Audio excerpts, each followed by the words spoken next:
They won't apologize, they won't make amends, they won't even acknowledge what they've done. This injustice is so often the reality for survivors of abusive relationships. But what if the key to your freedom was already in your hands? Imagine being unjustly imprisoned, and then the door is open, but you wait for permission and an apology from the guard before you walk through. It sounds absurd, right? And yet when it comes to emotional healing, it's exactly what so many of us do. I'm Ruth Ann. I'm going to share a truth that changed my life, a truth I learned in the aftermath of a terrorist attack, and a truth that can set you free from the prison of waiting for justice that's never going to come. I grew up in a country where violence was all too common.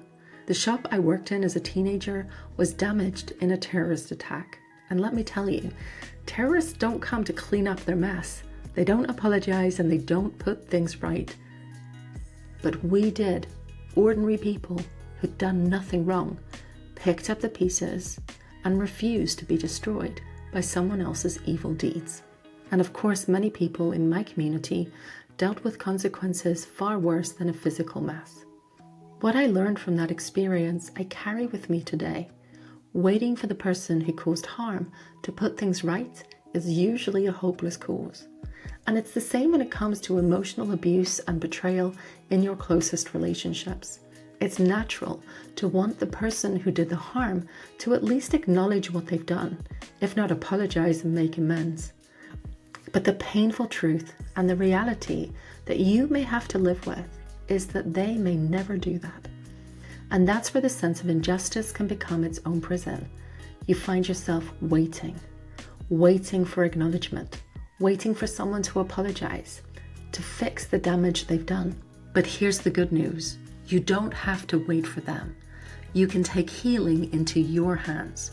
Just like my community did after far too many terrorist attacks, you can pick up the pieces and begin to build something new in the midst of the emotional wreckage that they left behind.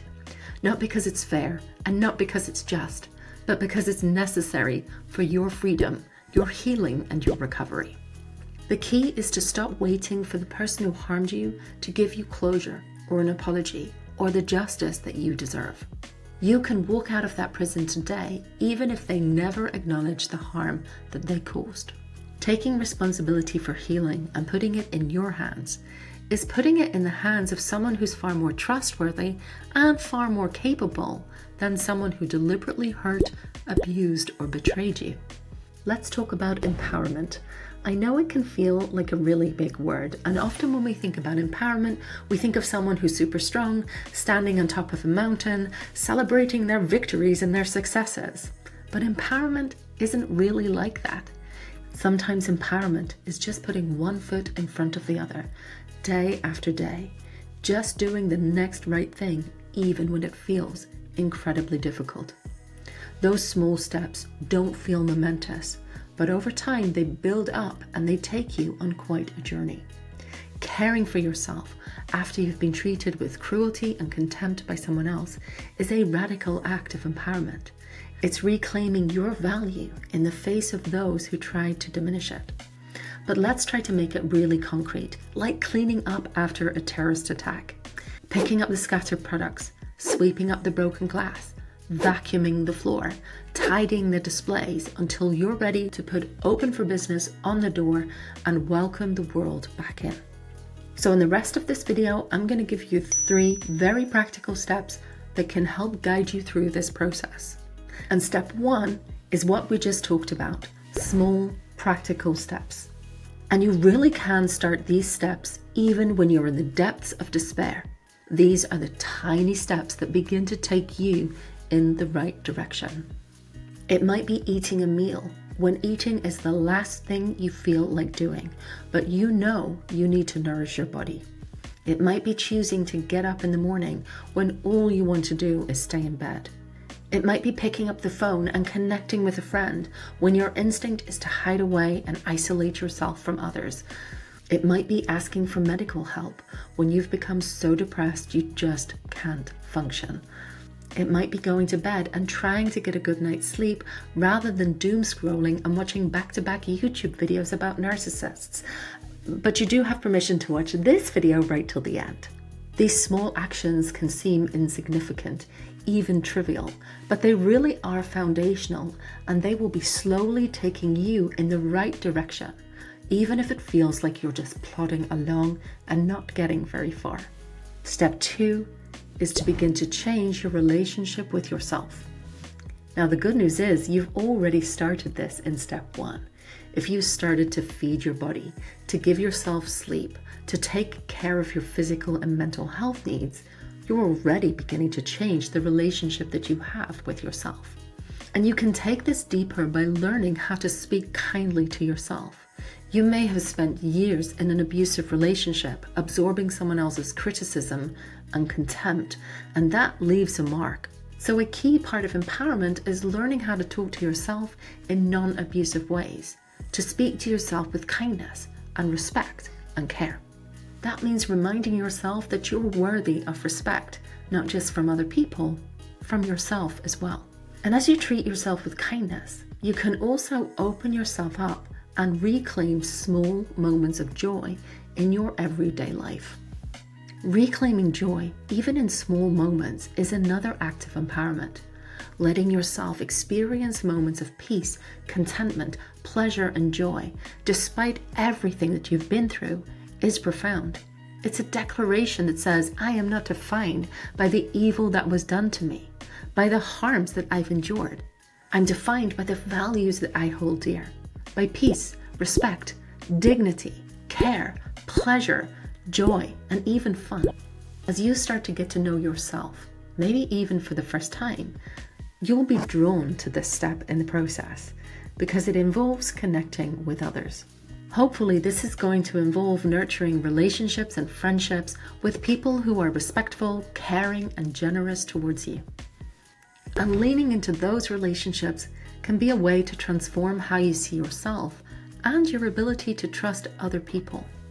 When my community experienced terrorist attacks, we rallied around. We brought each other food, we offered practical help and emotional support. And this sense of community is vital for healing. Disasters showed us the very worst of humanity, but they also brought out the very best in us.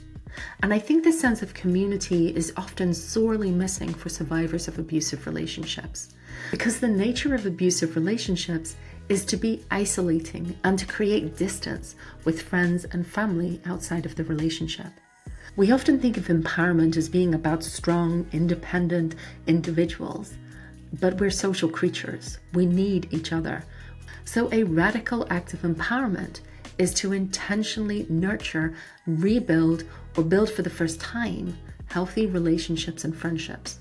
Say yes to the relationships and the people who are willing and able to support you. Try to be open to their help and be willing to ask for it.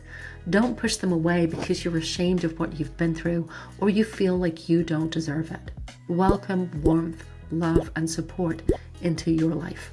And where relationships are more difficult, where you've spent many years minimizing your own needs and putting other people's first, empowerment means both saying no to things that harm you and to people who are hurtful to you, as well as saying yes to those who will be available to you and who will show you love and care and respect.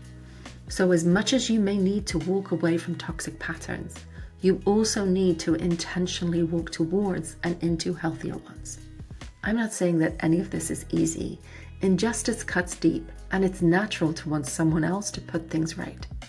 But holding onto anger and waiting for someone else to repair the damage keeps you stuck in the past. And just like we had to rebuild piece by piece after a terrorist attack, you can also start building your life piece by piece. And that's where true empowerment lies. You don't have to wait for someone else's permission to move forward. You don't have to prove yourself right and them wrong, but you can reclaim your own mental space. You can focus attention on the things that are important to you and walk away from the mental prison of waiting for justice. So what small acts of empowerment are you going to do? What commitment are you going to make to yourself? The small acts of self-care, the connections you build with other people, the pleasure and the joy that you're going to allow yourself to be open to.